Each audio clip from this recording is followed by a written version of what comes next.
everybody, and welcome back to another episode of the Mayor Tyler Moore Show here on the Kokomo Post, partnered with Walls Furniture and Mattress here in Kokomo. My name's Drew Larison. This is MTM. Mr. Mayor, how are you doing today? By the way, you can tell it's your day off. Casual today. City Hall is closed. Day out. It is Martin Luther King Jr. Day, so City Hall is closed. So thank you for still coming in and filming. My pleasure. Appreciate it. Thanks for letting me come casual. Yeah, absolutely. I mean, I'm casual every time. It'd be kind of hypocritical for me if I make you stick with a suit. No. That's not the kind of guy I am. There's a lot of time appearances are everything. Well, not today. Not today. So thanks for being here. We're excited to film another episode. So tell us, how was your weekend? You don't really know what's going on at City Hall this week yet, I guess, because you haven't been there. Kind of. I actually, again, development director extraordinaire Jennifer Jordan. What a rock star. We had a couple Zoom calls this morning on some things we're working on. So off the clock, but on the clock. So I appreciate her due diligence and the sacrifice not only she, but that her family makes as well to continue to keep the city moving forward and keep it as organized in the right direction. So kudos to her. But yeah, so usually when the phones aren't going off and the texts aren't buzzing, that's usually a good sign, but doesn't mean things aren't going on. I obviously saw the guys and gals of our street department out picking up trash as they do. I mean, holidays come and go, but the trash schedules always stay the same. Yep. And we're excited about some upcoming projects. We're going to be very aggressive again. I'll apologize now for some of the detours that you may see, but a lot of it's resurfacing as opposed to reconstruction. There's a few reconstruction that'll close down areas for longer than maybe a few days, but a good portion of it will just be a matter of days resurfacing, maybe working on some curves, but we're going to be pretty aggressive this year. Get it done. I'm excited. Love to see it. As I did mention, it is Martin Luther King Day. Yes. So I just want to, I guess, take some time. When you're watching this, it obviously won't be, but I mean, honestly, that man in my eyes deserves a whole week, not just a day. You bet. But just to give you some time and some space to tell us what Martin Luther King Jr. means to you as now like a municipal leader and leading a city and, pushing people as a whole towards better in general. What does Martin Luther King Jr. mean to you? Well, obviously he epitomizes the need, the desire, the calling from God to be inclusive, to look past skin color, personality type, religion, occupancy, or occupation, just to break down those barriers and all to come together to make society better, to make it stronger, to lift each other up. And fortunately, we do that a lot here in Kokomo. Yes, there's still a lot of tension among classes, among races, among different sects and stuff.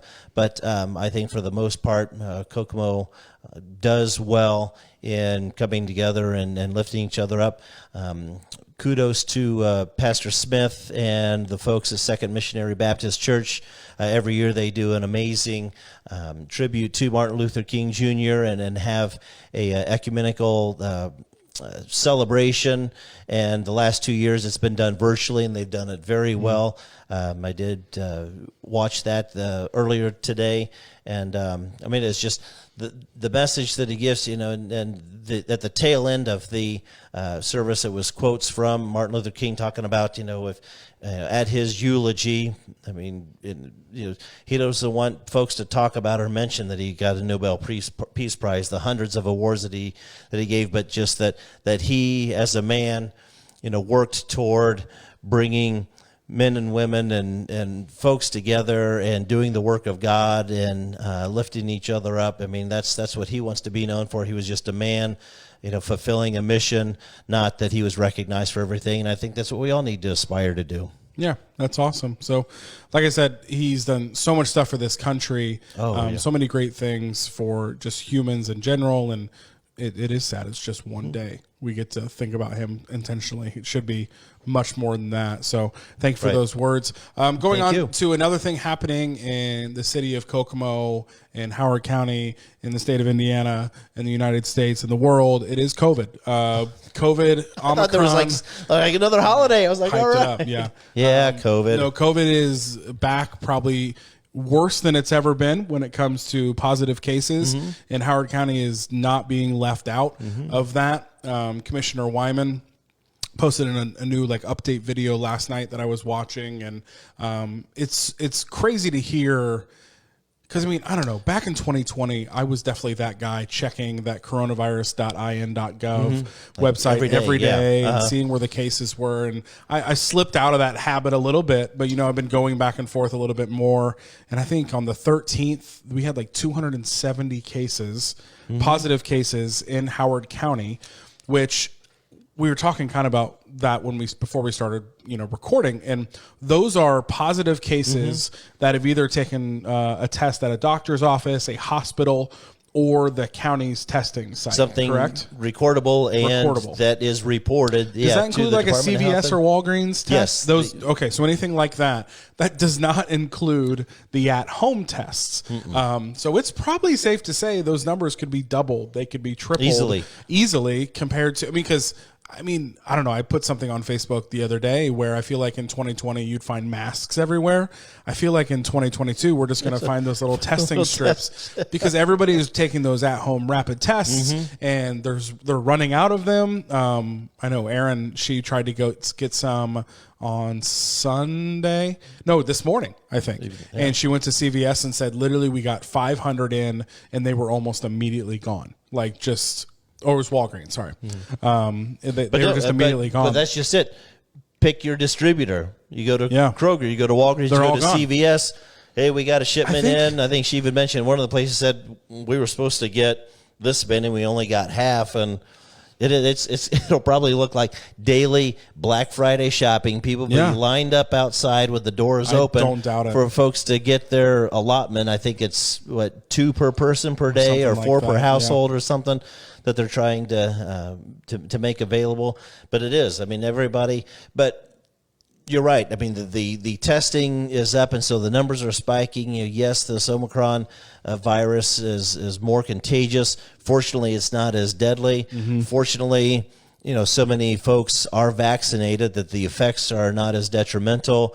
If they end up in the hospital, they're not staying as long. The hospitals are reporting that those that have the extended stays or the more severe or the unvaccinated adverse effects are the unvaccinated. So, I mean, we were talking before the show, is the state proposing for the county to open additional testing sites like they did last summer. They asked us to use the senior center as a testing site, and Bell Street was, and the event center at the time was testing sites, and now it's switched to vaccinations.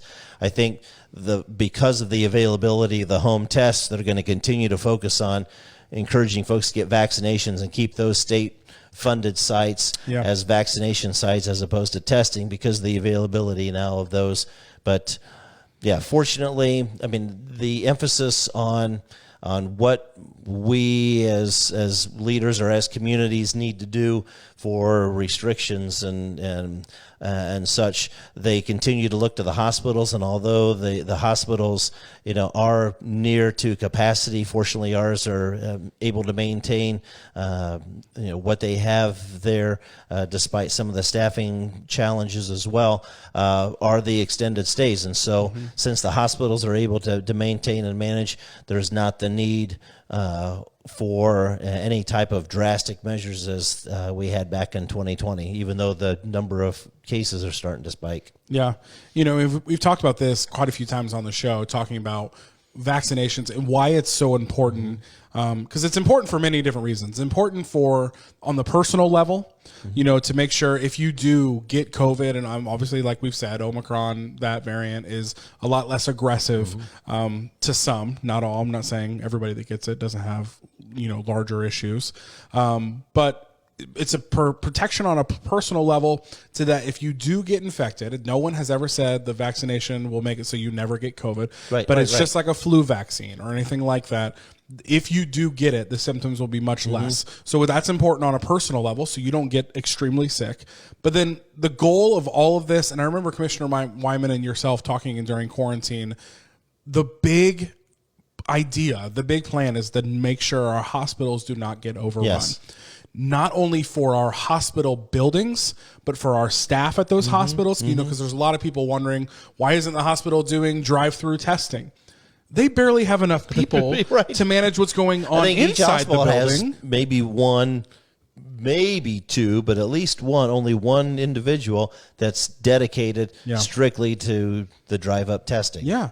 And I mean, there's barely enough people in manpower due to lack of people being vaccinated that are having a lot bigger issues that they're going to have to stay in the hospital. There's barely enough people to run the hospital buildings. We can't be running these drive-through because there's only so many RNs and, you know, medical staff in Howard County to do this, which is why from the beginning, everybody said that is one of the biggest reasons for vaccinations. That is one of the biggest reasons for masks. That is one of any step that we've tried to take as a society to slow this down or to get less and less people vaccinated. Obviously, we care about the individual. Yes. We don't want anybody getting really, really sick. But as a society, how our healthcare system is created in this city that we're in, it can only take so much, you know? So it's just getting to this point. And like I said, thank God that it's weird to thank God for this, but like that Omicron is showing to be less severe. Yes. You're seeing a lot more or a lot less deaths per positive cases with this variant,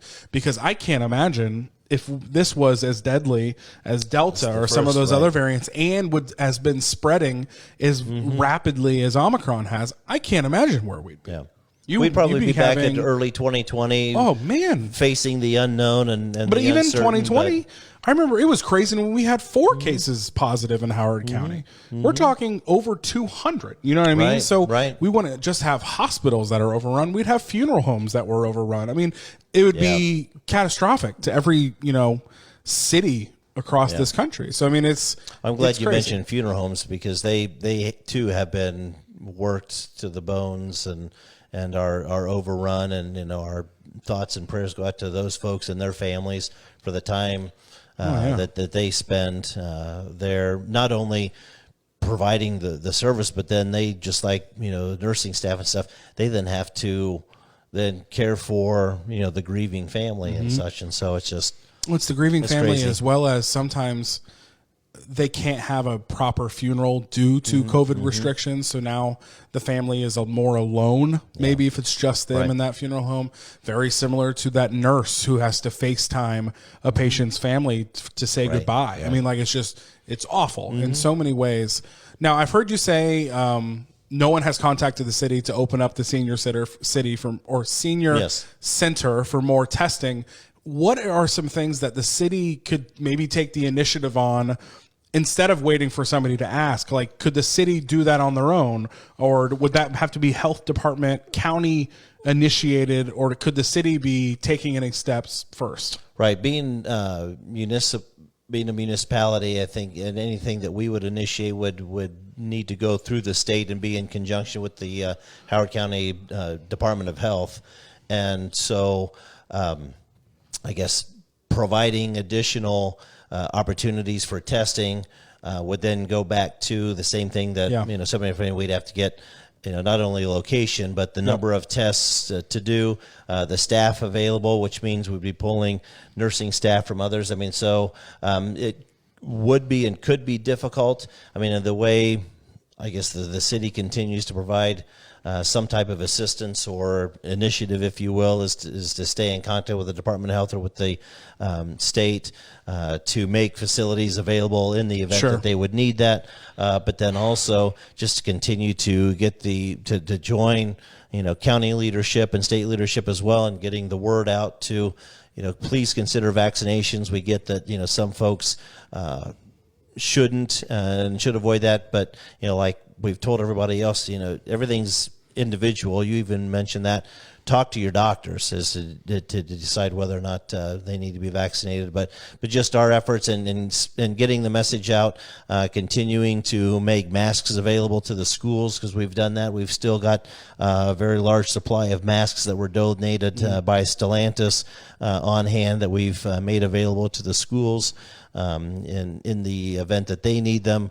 But then just, again, encouraging folks, kind of like we did back in 2020 and part of 2021. Fortunately, people are being respectful of this, but wash your hands, social distance when you can, wear the masks. Common sense stuff. I mean, everybody, it is reassuring to see folks being respectful to each other, those that have masks and those that don't, businesses that are requiring or recommending them. I mean, so it's good to see that they're respecting everyone's individual choices in that. But yeah, I guess long answer short, it's something we'd have to coordinate through with the state and through the county, being taxpayer funded. Gotcha. Yeah, what's it like being a mayor in the world that we're in, where you have to strongly recommend precautions, and you're talking about vaccinations, you're talking about wearing a mask, I don't know, crazy things like wash your hands, but also walk that tightrope of not causing chaos or keeping calm and keeping people trusting honestly local city government and what they're saying and what they're suggesting to people. What's it like walking that tightrope? It's frustrating at times because you've got, both sides of, not just this issue, but a lot of issues. You've got folks, one end saying, don't make us vaccinate, don't make us, mask. It's our own choice, whatever. And then you've got this at the other end of the spectrum saying, why aren't you guys restricting, businesses again and requiring masks and making, your employees and first responders and everybody, vaccinate or lose. So you're right. It's walking a delicate line to try and find that happy medium because, although I've got my opinions and my, thoughts on a lot of it and try to lead that way, I also recognize that I serve and represent almost 58,000 people that, have different, lifestyles and different opinions and thoughts as well. And so a lot of that, just finding that happy medium ground and continuing to get folks to respect each of those. And, in those times when a decision needs to be made, just make what, I feel is best really on my heart. Yeah. You described two different sides in that point, or that, that point. It's hard to not hear that and it's sad that it is this, but the virus has become extremely political. Sure. Oh, yeah. And does that make it more difficult to you to hear so much backlash about things that you believe in, vaccinations, masks, certain things that are scientifically proven to keep us more safe? Does it make it more difficult that you're hearing things anti those ideas from people of your own party? Because it does, but high majority of anti-vax or people that are extremely against mask wearing and things like that, they do fall to that conservative side more than that liberal side. Right, and it's just a matter of finding that comfort level to just say, you know what, this is what I feel is good and best, and that's what I'm going to do, and take the criticism, whether it's constructively or not, and just be comfortable with that, and realize that, just like anything else, any decision you make, there's going to be, folks on either side. You had that as well with, I forget what specifically it was. It was you recognized LGBTQ members of the community in Kokomo too. So this is not the first time you've maybe pushed the lines of and ruffled some feathers in your own party. So, that takes courage. In my eyes, to do that. So, yeah, it's very easy to follow along exactly what maybe some people in your party lines would think, and you just go that route, and sometimes it's harder to do the opposite. So good on you. Very fun. Awesome. So that's what I wanted to talk about. Everybody watching, please get vaccinated. It's not too late. I don't care if you've had COVID 7 times. You should probably look into getting vaccinated. As the mayor said, talk to your doctors. If you have multiple of them, talk to all of them if you want, get their opinions on it. I think I saw or heard something. There's been nearly 1 billion vaccination doses across the globe been given out. And, we're seeing unbelievable scientific evidence that it does help prevent severe complications with this virus. And I pray that this trend that Omicron has started, where the virus is getting less and less and less and less effective towards harming people short term or long term in our country. I pray that that continues. Amen. And maybe hopefully COVID will just be a common cold one day. But in the meantime, let's do all we can to protect our neighbors and our families and ourselves. So let's get into the Ask the Mayor segment. We got some good questions today. Ask the Mayor partnered with Lexi's Drink Barn. Yep. Yeah, Lexi's Drink Barn. Shout out to them. Great partners with the show. Great friends of the Kokomo Post. I have not had my Coke Zero Vanilla today, and I'm feeling it. You're doing surprisingly well. I know. Well, you know, it's a Monday. It's a Monday, and there's energy in the air. I'm here.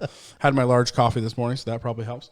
But yeah, shout out to them. If you guys are looking for, obviously, fountain Cokes in Kokomo are a big deal. We love our fountain Cokes here. We've got our marshmallow Cokes that everybody else in the world thinks looks at us like we're insane people over a marshmallow Coke, but we know it's right. If you're looking for a place for a great fountain Coke, check out Lexi's Drink Barn, as well as they now have paninis. And I'm going to be honest, I've had them recently. They make a good panini. They make a darn good panini. Yeah, they have buffalo chicken dip paninis on Fridays. Go check those out. I love the ham and cheese. It's got like a honey mustard sauce on it. And I don't know if this is like confirmed or I'm giving away secrets, but they use like a garlic butter on the panini press when they're making the sandwich. Gives it a little bit of extra flavor. You know, it's all in the details. Check out Lexi's Drink Barn. You will not be disappointed. For partnering with this Ask the Mayor segment, which always, if you have any questions for this segment, leave them in a comment below. We really appreciate it. Let's get into it. This first question is a hard-hitting question. Ooh. Are you comfy? Because this one, thank you. All right. We're getting serious. OG Panda or Panda Express? Matt on Facebook. Oh, Panda Express. Really? Yeah. I didn't expect that. You love, what's your order at Panda Express? Depends Do they on pay the more mood. taxes or something like that? By the way, Panda Express has killed it. I remember we hung out with the people that started Popeyes in Kokomo, and they were kind of tell us like what made them finally decide to come to Kokomo, and they used Popeyes or Panda Express as an example because the Kokomo Panda Express. Now, also, it's a restaurant with a drive-through. It was newer, it had hype, but they opened up in 2020. And if you ever drove by the mall in 2020, that line to Panda Express almost went to McDonald's. It was covering almost the whole mall parking lot. But that Panda Express broke the franchise corporate record for number of sales in the first year of a new location. So that's what you can almost thank your Panda Express for bringing Popeyes to Kokomo too. So anyway, side fact. What's your Panda Express order? Well, again, like it depends on the mood. Orange chicken guy? Probably, yeah. I mean, orange chicken's usually the safe go-to. What do they have? Oh, I love their chicken teriyaki. Chicken teriyaki is solid. And it doesn't make me feel like garbage afterwards. Which a lot of times, like if you load up on the noodles and the fried rice, it doesn't really matter what else you eat. Yeah. But that chicken teriyaki, it's just plain chicken thighs with like really good marinade. It's solid. It's there you go. Awesome. Well, that was a surprising answer. Matt on Facebook, thank you for that question. Thank you. Roger, this is also, we had some really interesting ones today. Roger on Facebook. When was the last time you were pulled over for speeding in Howard County? Did you get a ticket? So you've been involved in public service in Howard County you didn't just jump to mayor if you don't know that. He was a commissioner for a while. How many years were you commissioner? I was commissioner for 11 years. 11 years. So you've been involved in Howard County. Do you get away with stuff? Well, no, I've never. I mean, unless they've known that it's me, and not. But I've never been. You've never been pulled over? I've not been pulled over in Howard County. Probably in. What was the kids were little, so probably 15 years or so. I was heading out to my brother-in-law, so it was out west. Now outside's a little different. So maybe there is some bias. You're getting pulled over a bunch outside of Howard County. Some friends up in Miami County. But yeah, I've been stopped north and south a time or two. But the most recent was actually up in Michigan. That was one of those things. Do you have a lead foot, or you just don't realize? Well, I just didn't realize that. We were talking. We were going to breakfast. I was like, "Oh, the cafe's probably open, or whatever." And then all of a sudden, I see the lights. I'm like, "What the heck?" I looked in. And he goes, "You know what fast you're going?" I said, "To be honest, I don't." And I said, "He goes, oh, you're going 37." And I went, "Okay." And he goes, "It's 30." And I went, He pulled you over for 37 and a 30. It's a small town. It was a small town in Michigan. It's a bored cop is what that Out of is. state plates. They're going to I don't know. I teach heard us a lesson. from a buddy of mine who is a sheriff's deputy. They don't pull. He's like, guilty people don't speed. So he's almost more suspicious of someone going under the speed limit than he is if they're going over the speed limit. Because, like, let's say you have a warrant out and like you're a bad, bad guy. You don't want to get pulled over. So you're going like super slow. He's like, I'm more suspicious of those people than I am. He says, I don't know. I've never pulled somebody over for going faster than 15 is what he said. 15. Oh, really? Over, which I'm like, that's pushing it. Yeah, that is. You could be unique. But yeah, he said, people that are speeding aren't as suspicious to me as people that aren't. Now, one of my daughters got pulled over, and when they realized it was my daughter, fortunately, she got off with a warning, but he made her call me while he was standing at the window. That's fascinating. Was she crying? She wasn't crying. She was freaked out a little bit. She was embarrassed, but yeah. Aaron got pulled over not too long ago, not for speeding actually. It was completely. Well, I mean, I don't know if it's completely my fault. It's both of our cars. Anyway, we had forgot to put our new sticker on. The license plate and the registration. Hey, are you saying that's a man's job or something like that? I'll go there. So the new sticker had not been put on the license plate, and it was fine. We had paid it. Obviously, we had the sticker. I just forgot to put it's on the car we barely drive. Like, since we work together, high majority of the time we take one car to work. So I kind of forget about the other car. I'm going to be honest. But she got pulled over, and our daughter was like freaking out in the back seat, like crying. She thought her mom was going to go to jail, which probably like freaks the cop out a little bit. Sure, like, what does this little kid know about her mom? What did her mom do? What's her mom got? But it was fine. The guy like looked it up, and we paid it, and she was able to drive home. Good deal. But yeah, freaked my kids out. Yeah.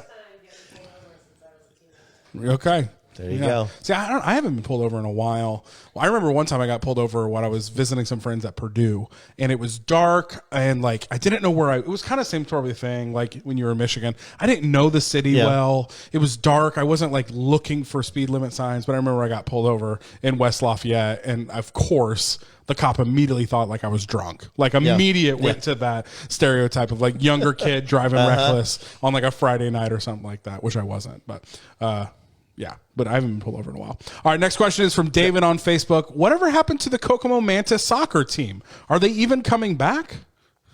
They were kind of a one and done. It was the bug got squashed. The bug got squashed. I mean, he's still what a shame too. Memorialized there. Best sports team name. Sycamore in Washington.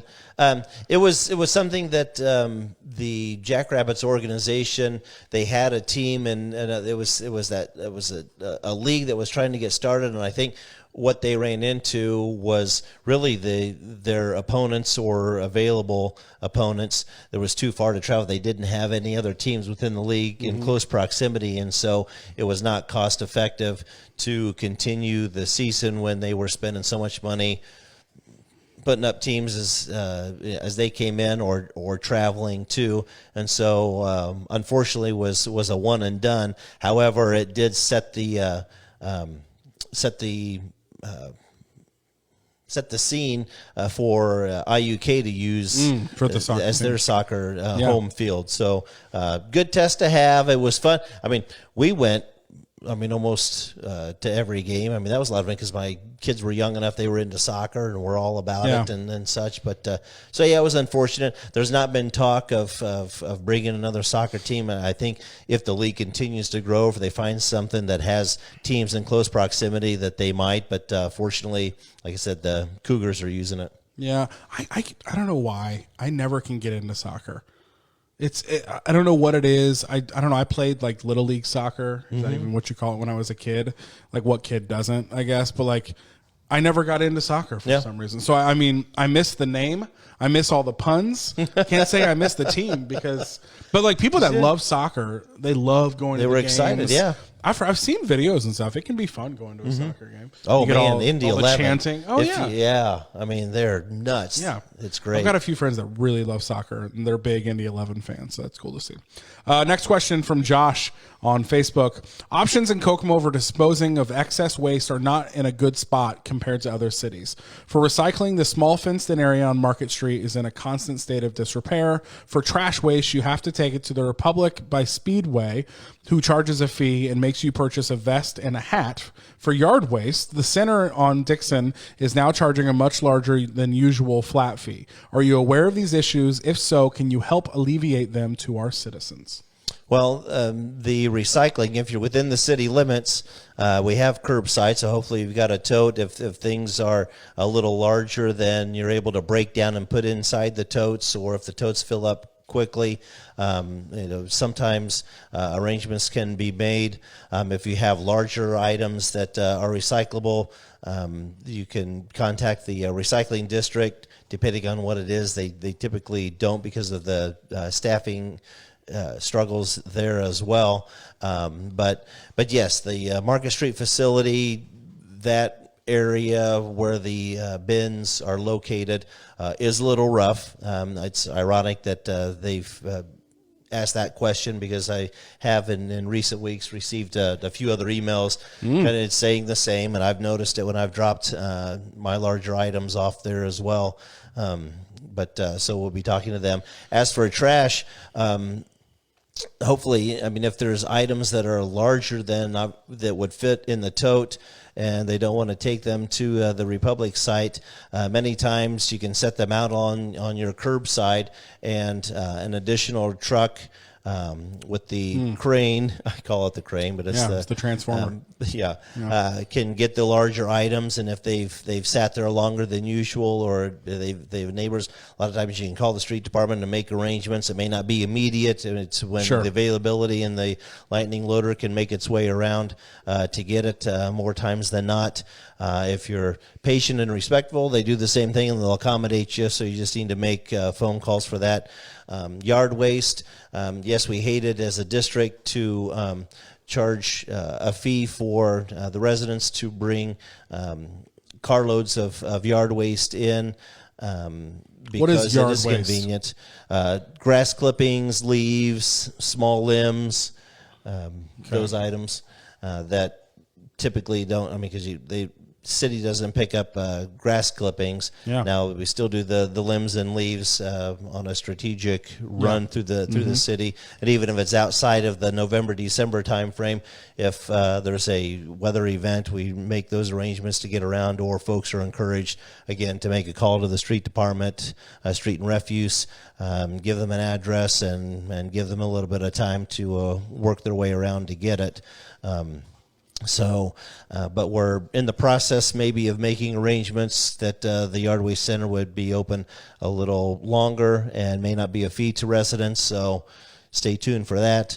But yeah, any trash and recycling, we'll work on getting the Market Street lot cleaned up a little bit and a little easier to navigate, and break down what you can in the totes and anything refuse-wise.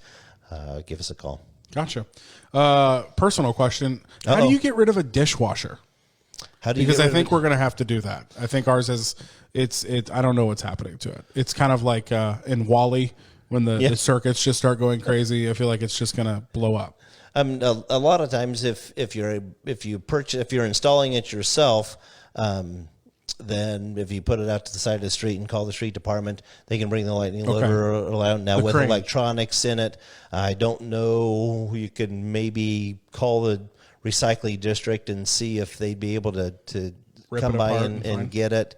Otherwise, a lot of times when you put it out by the street, somebody will come and people get it. come and grab it. Or I know like Lowe's, or other stores like that, they'll haul away, right?